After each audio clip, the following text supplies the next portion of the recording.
Ótimo dia, filhos de Deus. Nosso devocional, Uma Vida com Propósitos. Para que estou na Terra? Autor Rick Warren. Dia 5. Enxergando a vida do ponto de vista de Deus. Que é a sua vida? Tiago 4, verso 14, parte B, na versão NVI. Nós não vemos as coisas como são, mas como nós somos. Anaís Nin. Sua vida é formada como você a enxerga. Como você define sua vida determina seu destino. A perspectiva irá influenciar a maneira pela qual você investe o tempo, gasta o dinheiro, usa os talentos e valoriza os relacionamentos. Uma das melhores maneiras de compreender as pessoas é perguntando-lhes como você vê a vida. Dessa forma, descobrirá que existem tantas respostas diferentes quanto existem pessoas. Já me disseram que a vida é um circo, um campo minado, uma montanha russa, um quebra-cabeça, uma sinfonia, uma jornada e uma dança. As pessoas dizem: a vida é um carrossel. Às vezes você está em cima, às vezes embaixo, e algumas vezes você fica apenas dando voltas. Ou a vida é uma bicicleta de 10 marchas com engrenagens que nunca usamos. Ou a vida é um jogo de cartas. Você tem de jogar com o que tem na mão. Se eu perguntasse como você imagina a vida, que imagem lhe viria à mente? Essa imagem é sua metáfora de vida. É assim que você a enxerga, consciente ou inconscientemente. É sua descrição de como funciona a vida e o que você espera dela.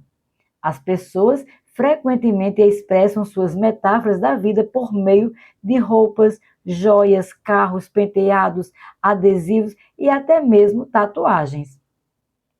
Essa metáfora secreta da vida influencia sua vida mais do que você pode perceber. Ela determina esperanças, valores, relacionamentos, metas e prioridades. Por exemplo, se você pensa que a vida é uma festa, seu principal valor será se divertir.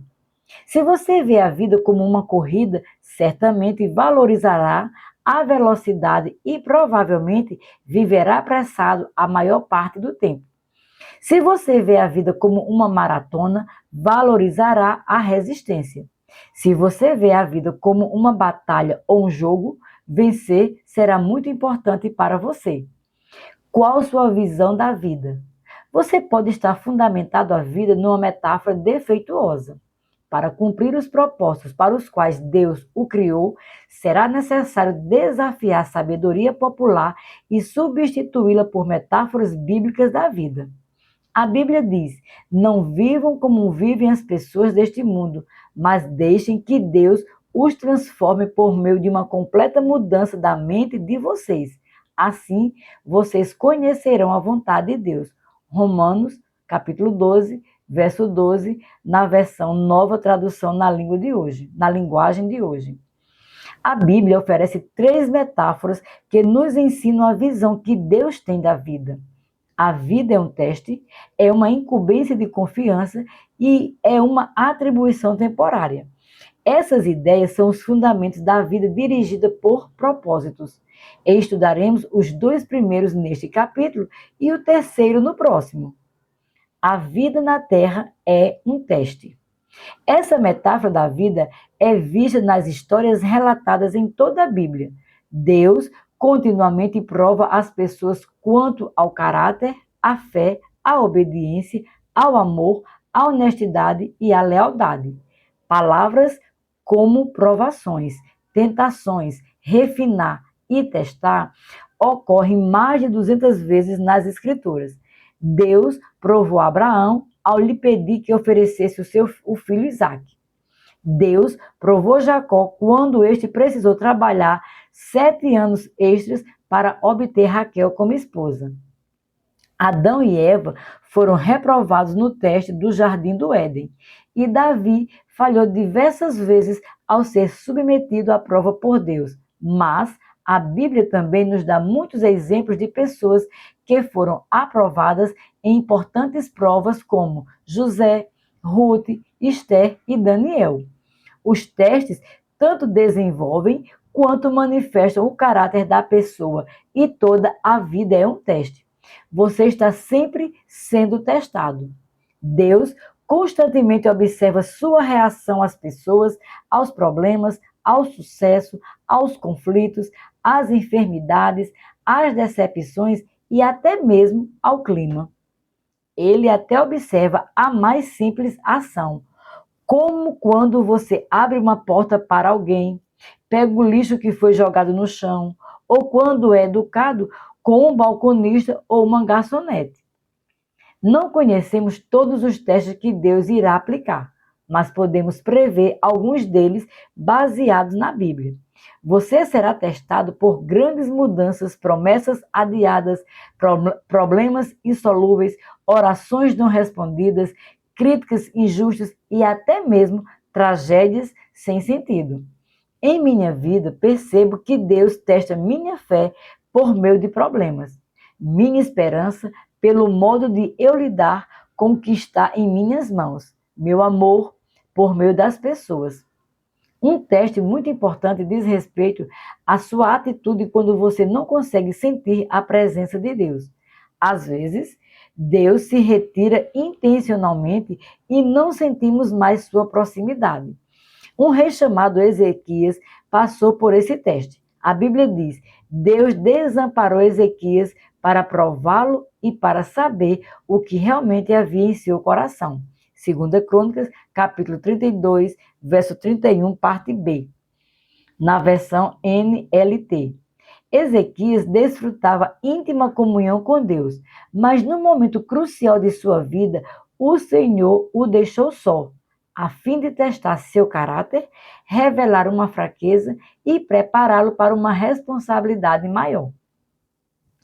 Quando você compreender que a vida é um teste, perceberá que nada é insignificante em sua existência. Mesmo o menor incidente é relevante para o desenvolvimento do caráter. Cada dia é importante e cada segundo é uma crescente oportunidade para aperfeiçoar o caráter, para demonstrar amor ou para depender de Deus. Alguns testes parecem pesados demais, enquanto outros não são sequer perceptíveis, mas todos têm implicações eternas. A boa notícia é que Deus quer que você seja aprovado nos testes da vida. Por isso, jamais permitirá que você enfrente testes maiores que a graça que Ele lhe concedeu para lidar com eles. A Bíblia diz: Deus cumpre a sua promessa e não deixará que vocês sofram tentações que vocês não têm forças para suportar. Quando uma tentação vier, Deus dará forças a vocês para suportá-la, e assim vocês poderão sair dela. 1 Coríntios capítulo 10, verso 13. Toda vez que você é aprovado num teste, Deus toma conhecimento e faz planos para recompensá-lo na eternidade. Tiago diz: felizes são aqueles que perseveram quando são testados. Depois de serem aprovados, receberão a coroa da vida que Deus prometeu aos que o amam. Tiago 1, verso 12. A vida na terra é um cargo de confiança, um ato de fé. Essa é a segunda metáfora bíblica da vida.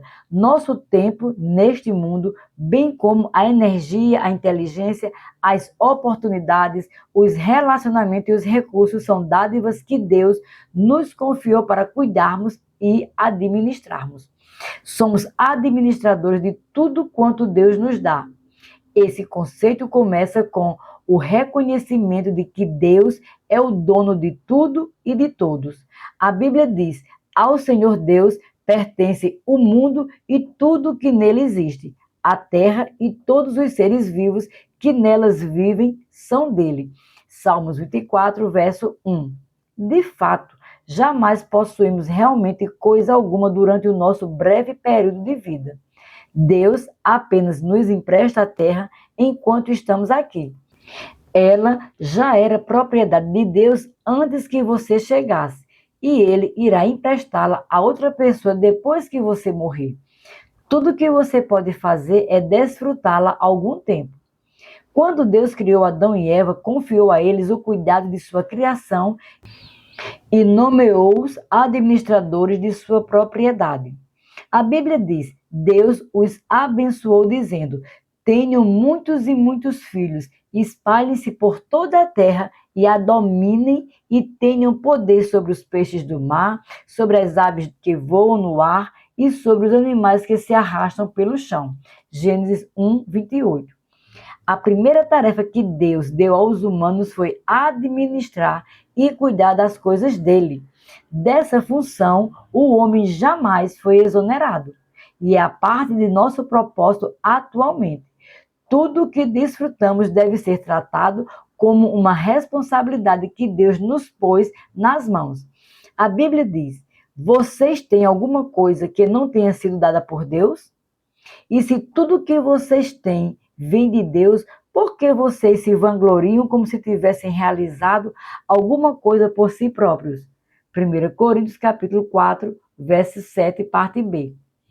Há alguns anos, um casal permitiu que minha esposa e eu, em nossas férias, usássemos sua bela casa de frente para uma praia no Havaí.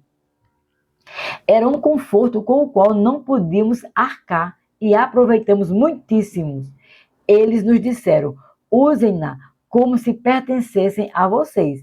E foi o que fizemos. Nadamos na piscina, comemos a comida da geladeira, usamos as toalhas de banho e os pratos e até nos divertimos pulando nas camas. Mas sabíamos durante todo o tempo que a casa não era realmente nossa. Por isso, tomamos um cuidado especial com tudo. Aproveitamos os benefícios que ela nos oferecia, sabendo, porém, que não éramos proprietários dela. Nossos valores culturais dizem: se você não é dono, não terá cuidado. Mas os cristãos vivem por um padrão mais elevado. Visto que Deus é o dono, devo cuidar da melhor forma possível. A Bíblia diz: os que recebem algo de valor em confiança devem demonstrar que são dignos de tal confiança. 1 Coríntios capítulo 4, verso 2. Jesus frequentemente se referia à vida como um cargo de confiança e contou muitas histórias para ilustrar essa responsabilidade perante Deus. Na parábola dos talentos, Mateus 25, verso 14 ao 30, um homem de negócios confiou sua riqueza ao cuidado dos servos enquanto estava fora. Quando retornou, avaliou a responsabilidade de cada servo e recompensou a cada um adequadamente. O senhor daqueles servos disse: muito bem, servo bom e fiel, você foi fiel no pouco, eu o porei sobre o muito. Venha e participe da alegria do seu senhor. Mateus 25, verso 21, na versão NVI. Ao final de sua vida, você será avaliado e recompensado conforme seu desempenho ao lidar com o que Deus lhe confiou. Isso significa que tudo que você faz, mesmo uma simples tarefa diária, tem implicações eternas. Se você trata tudo como um cargo de confiança, Deus promete 3 recompensas na eternidade. Primeira, você receberá o reconhecimento de Deus. Ele dirá: muito bem, bom trabalho. Segunda, você receberá uma promoção e uma responsabilidade maior na eternidade. Eu o porei a cargo de muitas coisas. Terceira, você será honrado em uma comemoração. Venha e participe da alegria do Senhor. A maioria das pessoas não percebe que o dinheiro é tanto um teste quanto um cargo de confiança designado por Deus, que usa a área financeira para nos ensinar a confiar nele. E para muitos, o dinheiro é o maior de todos os testes. Deus observa como usamos o dinheiro para avaliar se somos confiáveis. A Bíblia diz: se vocês foram indignos de confiança em relação às riquezas deste mundo, quem lhes confiará as verdadeiras riquezas celestiais? Lucas 16, verso 11. Essa é uma verdade fundamental. Deus diz que há um relacionamento direto entre a forma de eu utilizar meu dinheiro e a qualidade de minha vida espiritual. O modo de eu administrar meu dinheiro, riquezas deste mundo, determina quanto Deus pode confiar a mim as bênçãos espirituais e riquezas verdadeiras. Deixe-me perguntar, a forma de você administrar seu dinheiro está impedindo Deus de fazer mais em sua vida? Podem ser confiadas a vocês as riquezas espirituais? Jesus disse: a quem muito for dado, muito será exigido, e a quem muito for confiado, muito mais será pedido. Lucas 12:48, parte B. A vida é um teste e um cargo de confiança, e quanto mais Deus lhe dá, mais responsável Ele espera que você seja. Dia 5. Pensando sobre o meu propósito de vida. Tema para reflexão. A vida é um teste e um cargo de confiança. Versículo para memorizar. Quem é fiel nas coisas pequenas, também será nas grandes. Lucas 16, verso 10, parte A. Perguntar para meditar. O que me aconteceu recentemente que agora percebo ter sido um teste de Deus? Quais as tarefas mais importantes que Deus me confiou?